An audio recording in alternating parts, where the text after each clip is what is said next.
Let me wish everyone a good afternoon. I'm Steve Mims. I'm a senior proposal manager with GDI Consulting, and we're here today to talk about the GSA 8A STARS 3 procurement.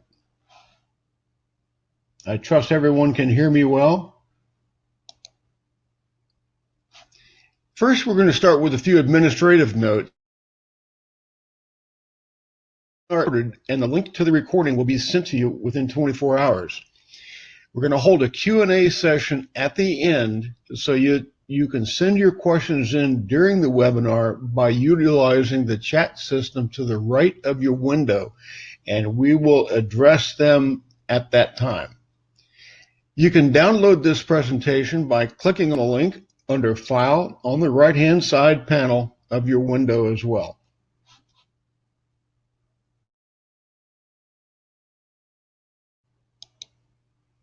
Hello, next slide. Here we go.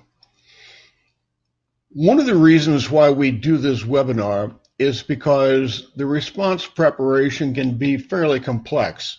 If you've done GWACs before, getting on these vehicles can be a challenge sometimes just in understanding what the government's trying to get. The GWACs and the best-in-class RFPs are fairly. If they tell you it's 15-page limit, that doesn't mean it's necessarily easy. Companies don't know how to do a go, no-go. That's a little trick of the trade that a lot of people just don't spend time with in considering whether or not you're positioned well to go after the procurement. And proposal development, let me tell you, after 25 years doing this, has got many unknowns. And help, we've written many successful GWACs and best-in-class proposals. This includes, just for examples, 12 wins on the original STARS 2. Indeed, I'm working on a task order under STARS 2 now, and they really are different. 8 wins of OASIS, 4 wins on HCATS, 6 wins on Alliant. And we've got ample experience with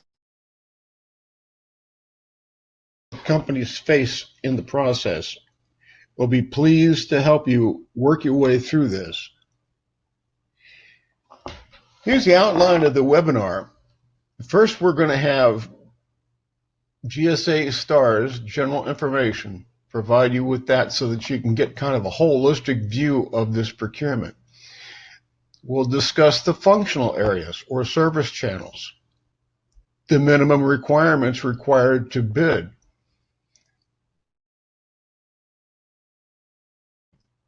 the expected proposal structure, how it will be evaluated, discussion of the win strategy, the services we offer, and then, as I mentioned before, the Q&A.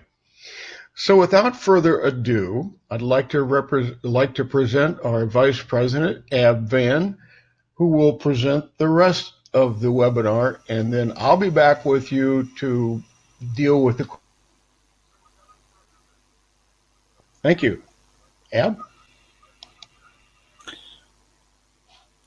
Okay, good afternoon, everyone. This is Ab Van. I head our Capture and Proposal Development Department. Let's start with general information about STARS 3. As you know, this is from GSA, General Services Administration. It is still at the pre-solicitation stage. It's called Sources Sought, actually, if you go to the website, on the FBO website. The expected release date is first quarter of fiscal 20. That is October, November, December. We think that it will probably come out late, even late September and or early October. Due date is still unknown, but usually they give at least 30 days, usually 45 days for these. We've put the solicitation number here so that you can refer to it on the FBO. If you do a search on it, you can find it. Set aside set aside is exclusively for certified 8A companies. So this you can only participate in this if you are an 8A. Okay, let's go to the next one.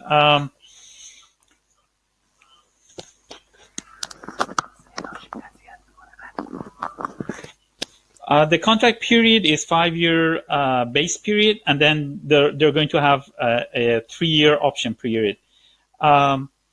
Note that the STARS 2 ends in August 30, 2021, and they want to get through this because they usually take a long time going through the proposal selection process. So they want to get to this as soon as possible. It is a GWAC, which means government-wide acquisition contract. In other words, although GSA is issuing this, but once you get on it, you're going to get task orders from all different agencies in the government. And it's a multiple award IDIQ. Number of awards, there's no limit to it. For STARS 2, 787 were selected. If that's the latest list that GSA issued. 787 8A companies were selected for this. So there's no limit. If you are, and we'll get to the evaluation factors later on, if you have everything properly done, you will get selected. As far as the contract itself, the maximum contract ceiling value is 12 billion for STARS 2. They haven't announced what it's going to be for STARS 3, probably the same or even more. But do remember that due to the 8A limitations, each task order will not be larger than $4 million. Okay, now the NAICS codes that this procurement covers are essentially the IT NAICS codes, 541, 511, 512, 513, 519. These 4 are the main IT NAICS codes the government has. And then 518210, which is data processing, hosting, and related services, that's covered too. And we'll get to these later. These are called functional areas, in fact. And there is an other one, which is not necessarily tied to any of these NAICS codes, and that is innovation-oriented. So you might have done it under some other NAICS code, but if it's something related to IT innovation, it can be used. So these are the main NAICS codes of STARS 3. Okay, now what are these functional areas that I mentioned? They map essentially to the same NAICS codes, and we'll get to these later on because you need to provide contracts that cover these functional areas to be able to actually get on this vehicle. So when going through these, consider these as what your contracts should cover. First one, or the first functional area, is the custom computer programming services. So essentially all types of software programming, and as you can see, web page design and all of that is covered here too. And this is the same as 541, 511 in terms of the NAICS code. So this is the first functional areas that you should look for contracts that you've done that cover any of these different types of application programming, software programming, things like that.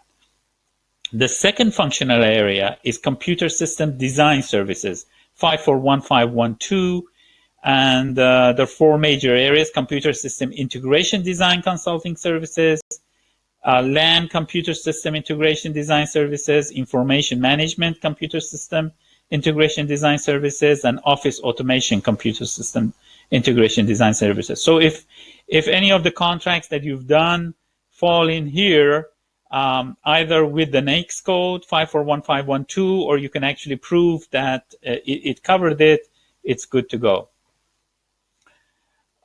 Let's go to the third functional area. Third functional area is computer facilities management services, or 541, 513. Computer system facilities management and operation services, data processing facilities, facilities for management and operation services, computer system or data processing, and then at the client's facilities, and then support services and computer systems at the client's facilities. So These are the different types that fall under 541513 NAICS code. Again, you should look for contracts that you've done that covers these. Fourth functional area is other computer-related services. So whatever you have that doesn't fall into the first three, like computer disaster recovery services, or software installation services, or others, and or NAICS codes for contracts that are 541519. Again, you're good to go, and you can use that contract for this functional area. Functional area 5 is data processing, hosting, and related services, which is 518210, the NAICS code. All application hosting, optical scanning services, web hosting, computer data storage services, video audio streaming services, computer input preparation services, microfilm imaging, and computer time rental. All of this falls under this number 5, functional area number 5. And then the last one, functional area number 6, is emerging technology or ET focused IT services. So any services that are in terms of emerging technologies falls here. So it doesn't necessarily have a specific NAICS code, but does cover analyzing, designing, applying the knowledge needed to investigate and solutions for emerging technologies, or providing technical expertise and guidance to plan, conduct, technically direct, document, test, and assess emerging technology implementation. And the third one is analyzing the trade-off of implementing versus not implementing, again, emerging technology. So all of this is considered functional area 6 that you can use. Okay, now let's see, I'll get back to these functional areas and how you're supposed to use them in the proposal, but I wanted you to have an idea of what these are. Let's go to the minimum requirements you need to have to be able to participate in this vehicle, in this GWAC bid. First of all, you need to be an 8A, certified 8A company and small business under NAICS code 541512. So that's the main thing. You need to be an 8A small business company. Now, for each functional area that you claim, and when I say claim, it means this. There are 6 functional areas, and in your proposal, you must say which one or all 6, which ones you're claiming to be, you're bidding for. So once you get on the vehicle and say you're in functional area 1, you will not be able to participate in the task orders for functional areas 2, 3, 4, and the rest. So it's really important to actually go for all of them or as many as them as you can, because then you can participate in the task orders. Now, for each of the functional areas that you're claiming, you must have at least one contract done, finished within the last 2 years, or it might be an ongoing project. If it's an ongoing project, it must have 1 year of performance. So you can't use a project that you got 2 months ago, 3 months ago. It must have 1 year of performance. So that's something that limits the number of projects that you can use. Must have been finished within the last 2 years, or have 1 year of performance if it's an ongoing one. Now, also as far as past performance is concerned, you need to have a satisfactory or higher past performance for that project. A few things that you must also provide with this proposal. You must provide an employee total compensation plan. If you don't have one, you have to get one put one together. And then uncompensated overtime policy. So these 2 documents you need to provide. GSA Form 527, which is the Contractor Qualification of Financial Information. This is not needed to be sent with the proposal, but once you're shortlisted and they want to award you, they are going to ask you for that, and you must provide that within, I think, 3 days of the proposal. Now, do remember that what I'm saying is based on the pre-solicitation documents. So once the full RFP drops, they might have changed some of these things. Okay, One thing that is very important is subcontractors. So I wanted to get to that before we actually delve into the rest of the requirements, because you can use these subcontractors to actually claim more functional areas. Now, subcontracting is allowed, so you can bring in subcontractors, but subcontractors must be certified 8A small businesses too. So you can't bring other small businesses, and you can't bring large businesses. So subs must be certified 8A small businesses. Now, question is this: why should they be your sub? Because they can participate in this themselves. Well, that's something that some companies might not accept being a sub, but some might. And there is no specific rule right now, and I'm sure that GSA is going to discuss that, whether you can go and over and under, as they call it. In other words, you are the sub to another company, and then you become the prime, and they become your sub. These types of arrangements, whether it's allowed or not, and all of that, it's not spelled out in the pre-solicitation, but I'm sure that GSA in the full solicitation, they will discuss that and address. But right now, they have allowed subs, but the sub must be an 8A itself. And obviously, NAICS code, they must be small under the NAICS code that you're claiming.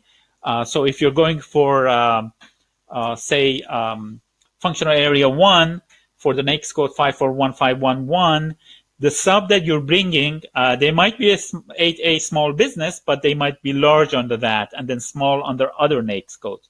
So the requirement is here is that they must be small under the specific NAICS code that you're applying for. And you can use their relevant past experience projects, and you can use their past performance, both of them. And we'll get to that later, how that is done. Price proposal, however, is from you only, from the prime, not from the sub. Even if the sub is going to give you some pricing, you're not supposed to provide those to the government. The government wants to see only your pricing. And they must also provide, if you're using a sub, you must attach a subcontractor letter of commitment to the proposal. This is a requirement. Okay, let's look at the proposal structure. It's fairly simple. You need to have an SF-1449, obviously, sign it. There is an attachment 4 called offer information page that you have to fill out. It's a fairly simple one-pager that you fill out. Then if you have a joint venture agreement, even a mentor-protege one, or if you're bringing in subs, you must provide that agreement or the subs letter of commitment. And then the fourth part, which is the most important part, is the relevant experience project templates. So for each project, you fill out one of these templates towards one of those functional areas, and we'll get to that later on again into more details. But this template comes with the documents, the RFP documents, and for each project you need to fill that up, give information about it. Number 5 is past performance assessment for each functional area. So for each functional area, you need to provide at least one past performance assessment, which means a CPAR. Or if you don't have a CPAR or the project, we'll see that you can use non-federal projects. For those non-federal projects, you fill out a past performance survey and attach that. So you either attach a CPAR document, which is a past performance rating document that the government provides based on your past performed projects, or if it's not a federal project, you have to fill out one of those past performance surveys by your client and attach it. But either case, it needs to be satisfactory or above to be acceptable. Sixth part of the proposal is the price proposal. It's a Excel sheet, attachment 7. We'll get to that a little bit later on, and I'll explain some of the requirements for that. And then finally, the responsibility documentation.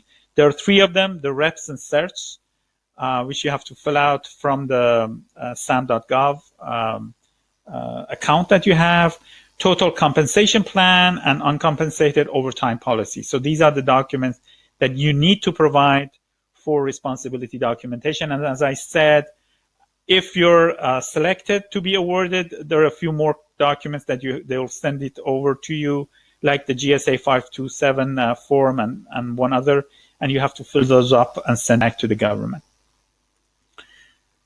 Okay, let's go into that, what I told you, number 4, relevant experience project template. What are they looking for in that? Okay, to be able to claim each of those functional areas, you need to provide at least 1 and up to 3 projects for that functional area, which you can translate into NAICS, except for the 6th functional area, which can have any other NAICS. But these are the NAICS 541, 1, 2, 3, 9, and the data processing NAICS. So if you want to participate in any of those and get task orders, you need to provide 1 contract at least, or up to 3 projects. I mean, you can provide 2 or 3. Now, these projects that you provide, they can be standalone contracts that you got, or they can be task orders or calls, as they call, under an IDIQ or a BPA. So task orders under an IDIQ are considered one separate contract.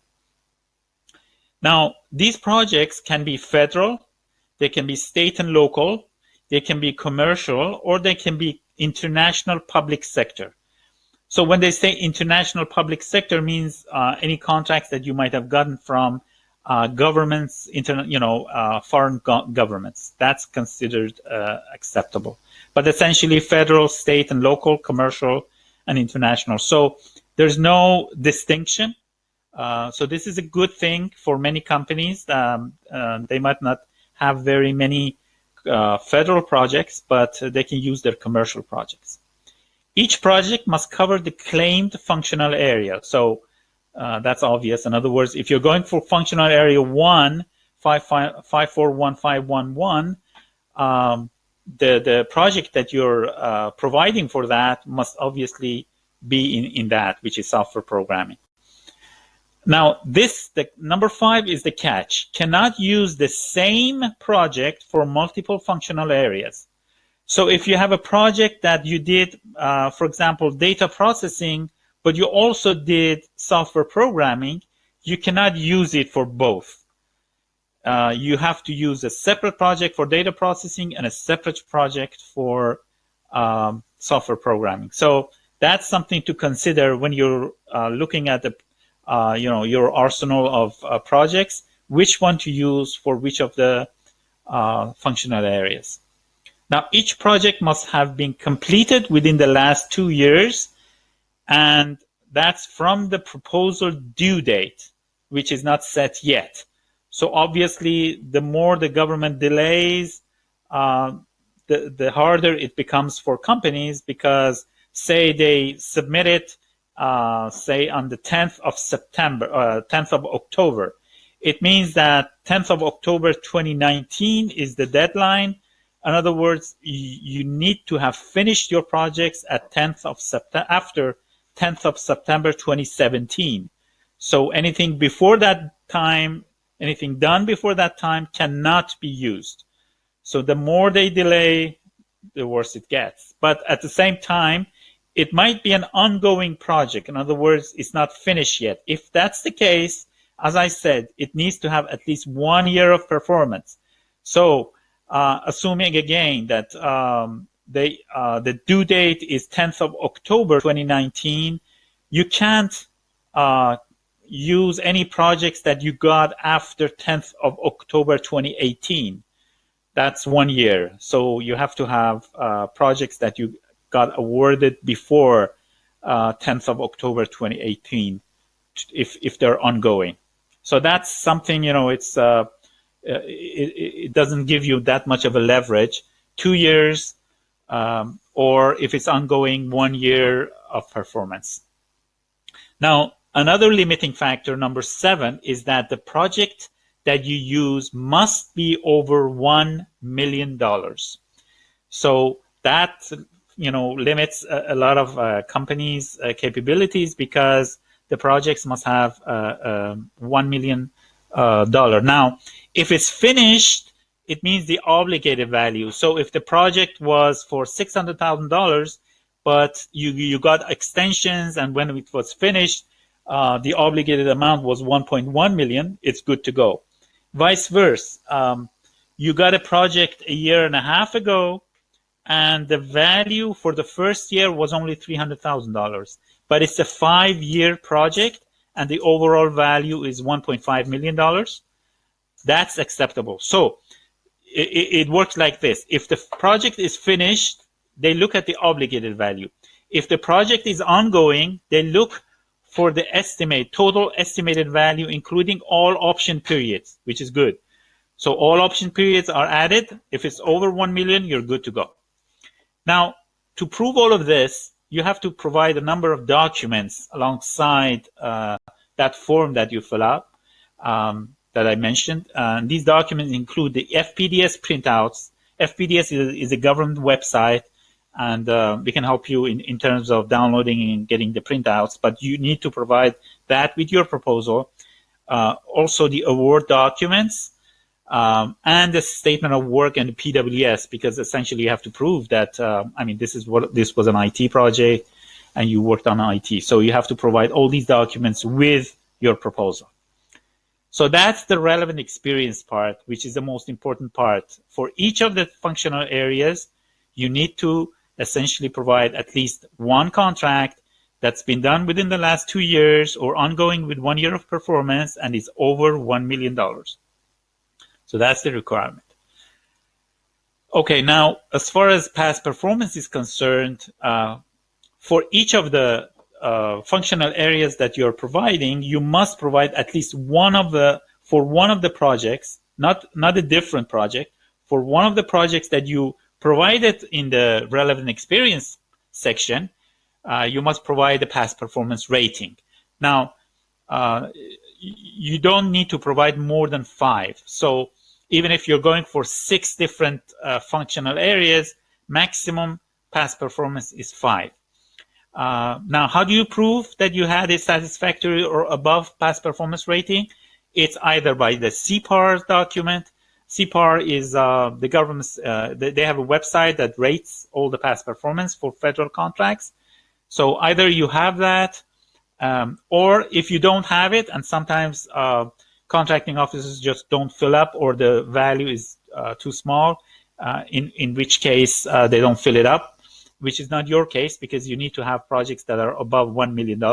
For those, they must fill them up, but for many different reasons, they just don't fill up the CPAR account for you. So if you don't have it, then there is a past performance survey form that you have to send it to the contracting officer and get it filled, signed, rated, and sent back to you, and then you include it in your proposal. Now, that's for federal. For state and local, for commercial and international, there's nothing called CPAR. So for all of those, you must send this past performance survey to them, get it filled up, and sent back to you. Remember, not sent back to the government, sent back to you. It must be included as part of your proposal. So that's past performance. You need to provide at least one for each functional area, and it must be satisfactory or above. Now, let's look at the price factor also, because that's something important that the government is going to look for. There's an Excel sheet that comes with the RFP. It's called Attachment 7. And it covers about 120 labor categories. You need to provide pricing for all of them, all 120 labor categories. Now, the pricing will be for 13 years if the work is done at the government site, and 13 years if the work is going to be at your site, at the contractor site. Now, it might look very complex, but first of all, note that the pricing that you provide is not for the firm fixed price task orders. It's only for T&M and LH task orders. So time and material task orders, those types of task orders, not for fixed price task orders. That's the first thing.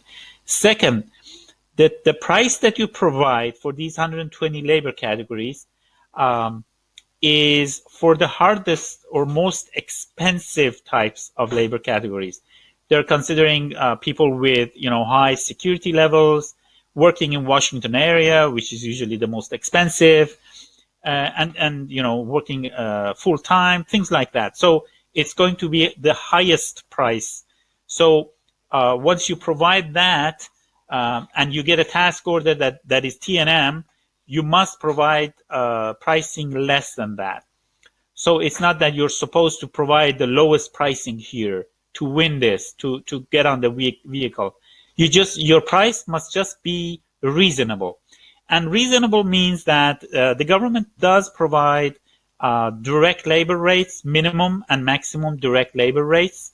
If you base your pricing on the maximum labor rates that the government provides for all those 120 labor categories, they're available. And just add your standard fringe benefits, overhead, GNA, and profit shouldn't be more than 7%. Usually you're good to go, unless your GNA is something huge or really big or something like that, out of proportion with the standards. You're good to go. So this is not something to be very, it does have a lot of work to be done, but it's not something very difficult to do. And the way it works is that you enter only year one. You don't have to enter all 13 years.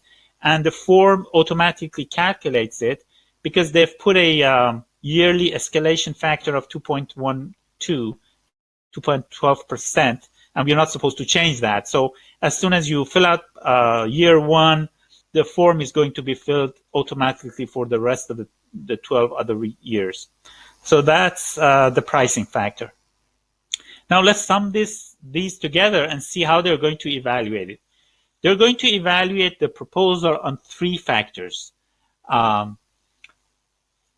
Or actually, I should say 4. But first of all, the offer must conform to the RFP requirements. So essentially, they want to make sure that you're compliant with everything. So compliance is really important. And I've seen many companies lose because of not being compliant. So it's really important to be compliant with the terms and conditions and the RFP requirements and everything. So that's something we always concentrate on when we are doing proposals for our clients.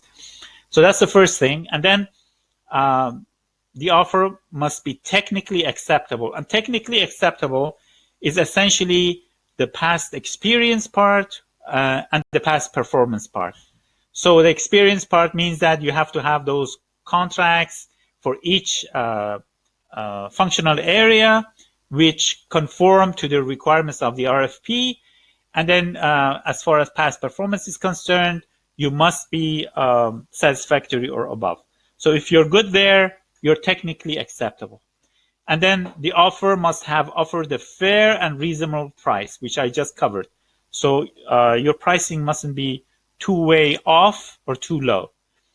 And finally, they're going to do some responsibility checks, which I did show you, SEFs and reps and the overtime policy and things like that. So those documents must be in place, and they will then check your financials with a form GSA 527. And through that, they make sure that you're financially capable of doing this. And then they've said that an offer that is deemed unacceptable by the government on any of them, even a single one of them, of these evaluation criteria, is ineligible for award. So we really need to make sure that we are good on all these accounts. Okay, so what are our recommendations as far as a win strategy should be? First of all, as Steve mentioned, a thorough go, no-go review and an analysis of whether you have the capabilities to go, and also which functional areas to go for. In other words, making sure that you're going for everything. So that's the first step, and you should really do that. Another thing that you should concentrate on is maximizing the functional areas that you participate in by spreading your projects properly. In other words, as I mentioned, there is a limiting factor that you can't use the same project for multiple functional areas. So you have to juggle around your projects and see how to actually use them to maximize your functional areas. That way you will get task orders in those functional areas. So the more functional areas that you claim and participate in, once you're awarded, the more task orders you can participate. Third issue that you should concentrate is use of multiple contracts to ensure acceptance. What I mean is this: the minimum that you should go for each functional area is 1 contract, but you're allowed to provide up to 3. And we are recommending to all our clients that we are preparing their proposals to provide 2 and even if possible 3, just to make sure that if the government picks on something on the first contract, you've provided the second contract to fill it. Now, sometimes you just don't have 2 or 3 contracts in that specific functional area. That's fine. But if you can provide, we are recommending 2 at the minimum and 3 the better, just to make sure that there's no chance of the government picking on something and saying, no, we don't accept this. If you provide 2, they can't do that, or 3. And then partnering, or in other words, subcontracting, or I haven't mentioned it here, but joint ventures also. The good thing about partnering is that say that your own contracts cover functional areas 1, 2, and 3, but you can find a partner, a subcontractor, that covers functional area 4, 5, 6. So if you use their contracts, you're going to have, once you're awarded, you will be able to participate in all task orders of the 6 functional areas. So that's something to consider if you have holes in some of the functional areas, to see if you can find subcontractors to do that. And I should mention that if any company wants to be a subcontractor and do not want to participate directly, let us know, and we can put you in contact with other companies who are missing functional areas. So if you have, if you want us to be the bridge between you and other companies, do tell us, and we can put your hands in their hand. This free, no problem with that. And then we usually provide the last sentence, which is use of outside help for development and review.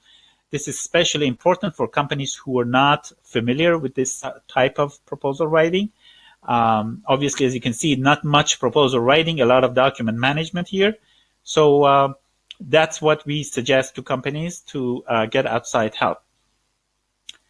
And on that, I should also say what can go wrong with your proposal.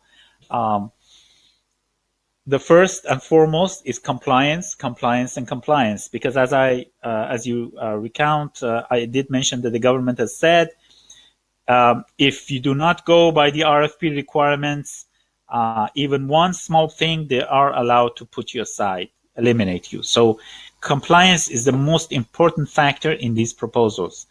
You do not have competition. You're competing against your own non-compliance. So you really need to put energy and effort on that. And that's why the proposals we're writing, we always do it by 2 or 3 people, just to make sure that different people, different set of eyes are working on the proposal to make sure that it is compliant. Another thing that can go wrong is not maximizing your functional areas' reach and participation. In other words, not taking advantage of this, just thinking, say, hey, I'm just a software programming company, so let me go for just functional area 1. Remember, this is a 13-year or at least 8-year. The 13 is because the task orders can be longer. This is a 13-year project. What do you know? Maybe 3 years from now, you start up a data processing system, and you just don't have the vehicle to go after. Whereas if you can do it by using different contracts that you have, or even partnering, subcontracting, and things like that, and participate in as many functional areas as you can, then this is something strategic for your company. So that's something to really think on and maximize on. And then substantiating properly your claimed experience. As I said, you have to provide a number of documents, FPDS, award documents, plus the statement of work and the PWS, and perhaps highlighting the proper places and things like that. If you don't do that properly, you might miss. The government might say, hey, you have not provided enough substantiation, and just don't give you that functional area. So that's something to take care of. And then obviously, as I mentioned on a number of previous slides, not taking advantage of partnering and subcontracting. So you really need to go after it. If you know companies who are not participating, are 8As, and are not participating, use them for different functional areas. So these are what can be missing from your proposal. And the way we can provide services to you are in two areas. We provide full proposal development, and we also provide review and auditing. Full proposal development, we do it cradle to grave. We do a go, no go. We check your projects as far as functional area assessment is concerned. We fill up all the forms for you, full proposal assembly, and full and multiple compliancy checks. This is how we do full proposal development for our clients. Now, some clients want to write it themselves, prepare the proposal. That's fine if they've done it before. Then we do a review and compliancy check for them. So we have both services, and we can provide that.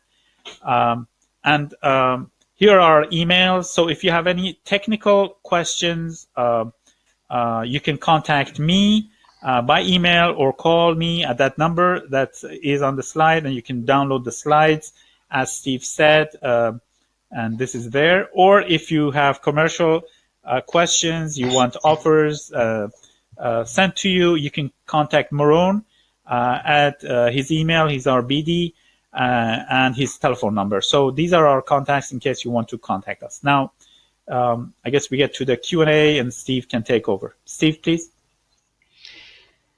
Well, thank you, Ab. I appreciate it. Hope we still have everybody here. We, as we mentioned earlier, you will have the opportunity to download this presentation should you like, and that will be sent to you shortly after we finish here. Now, let's take a look at some of the questions that we got while Ab was making his presentation. The first question that I have is, with a large company, is this joint venture qualified for STARS 3? Ab? They haven't specifically said that, but if you create a mentor protege, mentor proteges are accepted by GSA. So the mentor can be a large company. Mentors can be large or can be small business. They haven't said anything against this so far. Obviously, this is a pre-solicitation. So if you create a mentor protege, and mentor proteges must be, when they're on the 8A side, they must be certified by the GSA. So once you create that mentor protege JV, you must get it certified by a GSA. Once that's done, then yes, you can use that. Thank you. Let me point out that the draft RFP was released, and the special instructions for 8A joint ventures are take a look at that. Let's see. And then I have another one who gave me the link to the FBO site, where, as I mentioned, the draft and all of its and sundry attachments are included. The next question was, what about next code 54161, since both are used so much for IT project management? Okay, the current pre-solicitation states that you need to prove that the project that you performed falls under one of those next codes that I mentioned. Now, as you have seen and many people know, contracting officers sometimes do not put that next code on the contract. If you go to FPDS website, sometimes it's, as you mentioned, 541611, but the essence of the project was an IT project.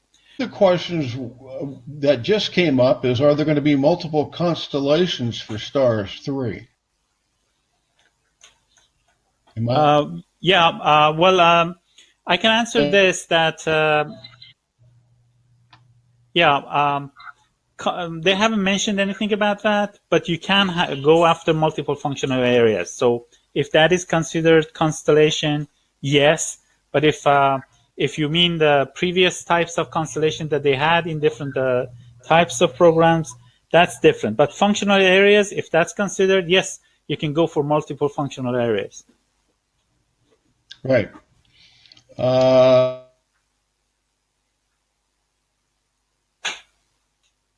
Commercial customers references, if they don't give individual contracts, they use MSA and then multiple requirements, which may or may not have statements of work. How can we use those for past performance, especially where the money could or will overlap, and the managers who do the work won't be the ones who necessarily know the money? And my answer to that was, having done that, it's going to take a little bit of a coordinated answer that question. You just have to do it the best way you can.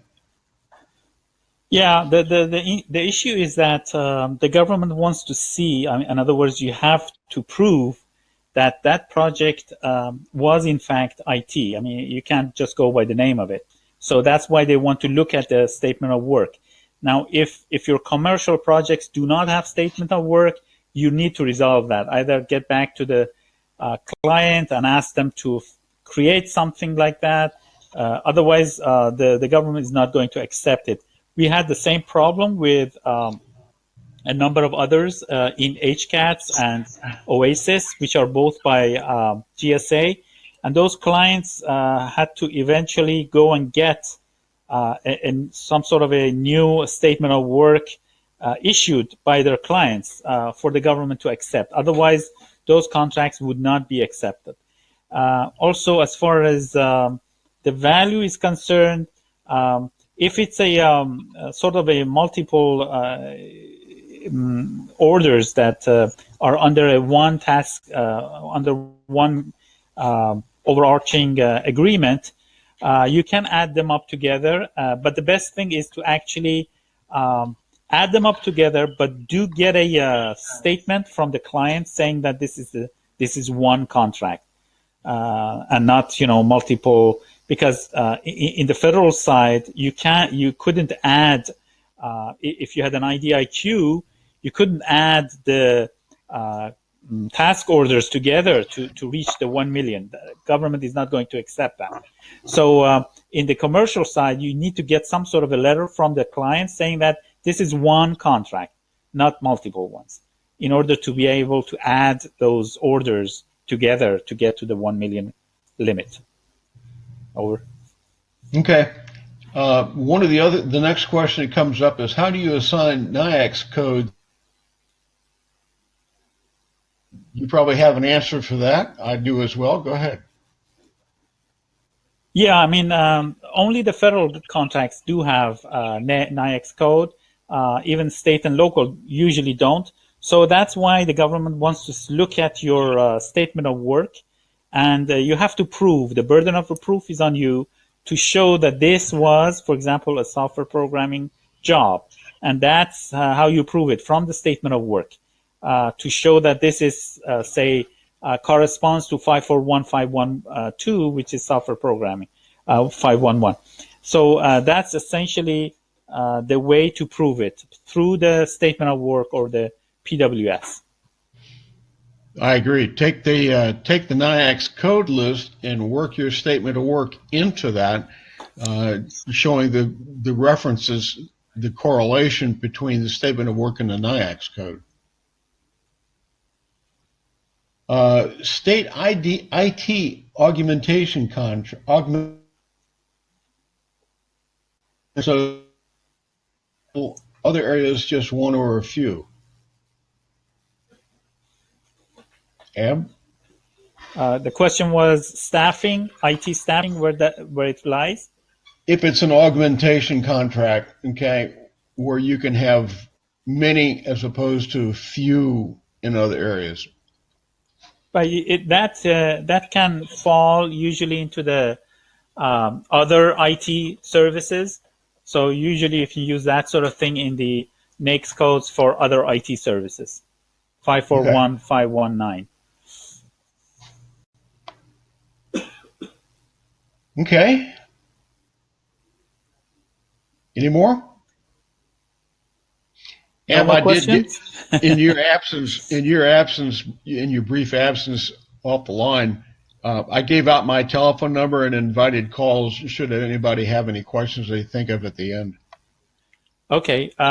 Just one thing that might come up to the mind later on is whether companies can use their subcontract projects. In other words, projects that they were not prime on, but were subcontracting another company, for example, for federal contracts.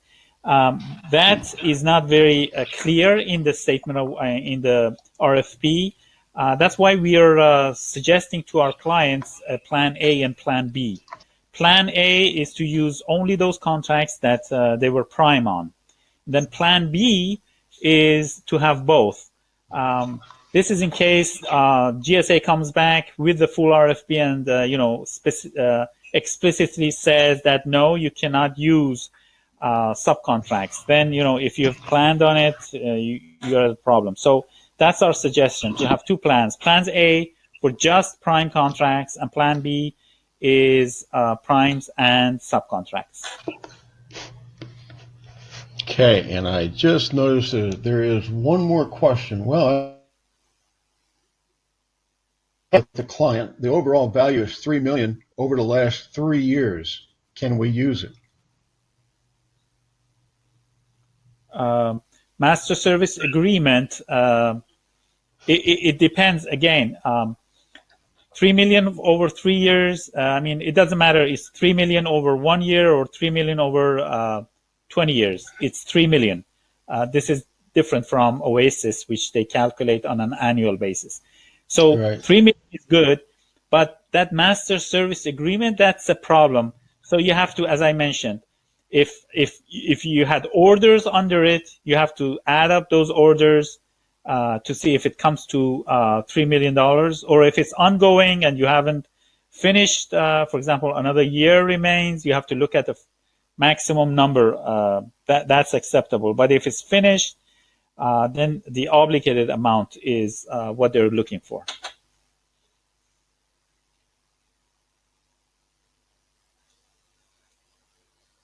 We wonder how many agree that this seems to benefit the biggest through mentorship or the Super 8As, but seems tough to qualify for true small or newer 8As.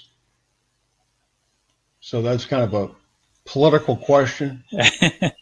Right. It is true. Because of that $1 million limit that they've put on it, that makes it hard for a number of startup 8As.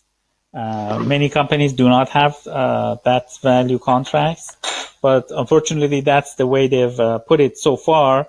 But as one good thing is that this is at the pre-solicitation. So we suggest that if you want them to change that, do actually write them and say, hey, this limit is, discriminating smaller 8As. So maybe they will reassess and bring down that limit from 1 million to say 500,000 or whatever. So we suggest that you write to GSA. There is still time before they drop the full RFP and mention your concerns to them. Okay, and we had one more question on the MSAs, and that had to do with the fact that, let's see, they said the MSA is still ongoing, but it started 3 years ago. So I think that that helps you out a little bit in the answer. Yeah, I mean, if it's still ongoing and you have 3 years of past performance, that's fine. If the MSA does have a maximum limit, that's the number. Because it is it is like an IDIQ with option years and things like that. So if it does have a maximum limit, you can use that.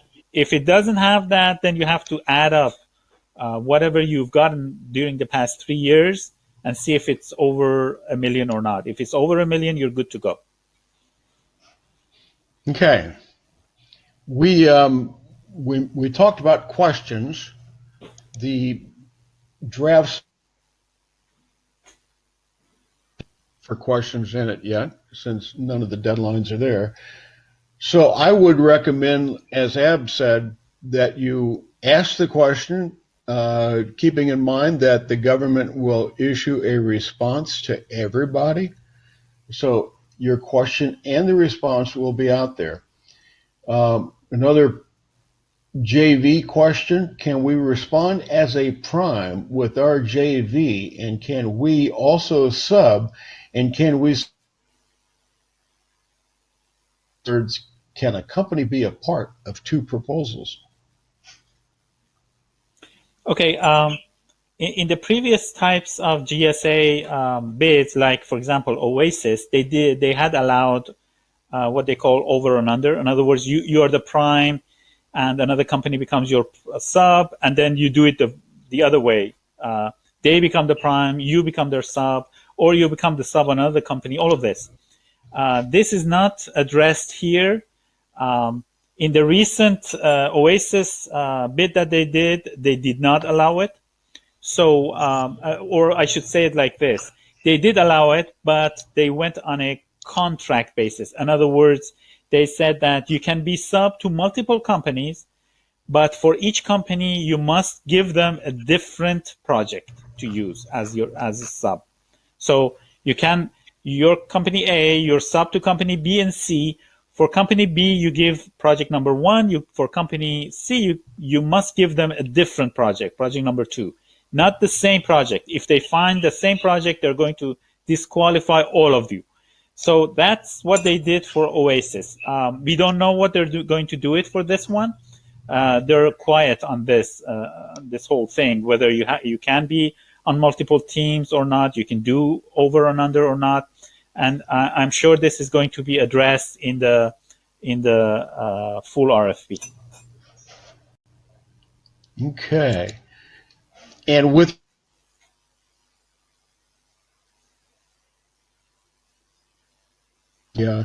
points of contact on FBO, and in as much as I do not see any reference in the draft to whom to address it, I address it to the contract officer whose name is provided at the bottom of the page in FBO, and I'm sure that it'll find its right home. Yes, there is an email called s3@gsa.gov.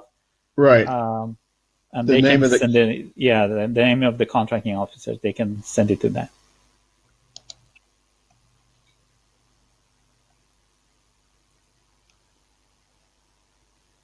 Oh, did we lose you? I'm here. Go ahead. Okay. Yeah, that person's name is Misty Claypool. Claypole. She's listed as the contracting officer. Okay.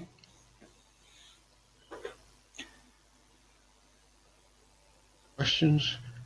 Let's see if we've got any last minute follow-ups.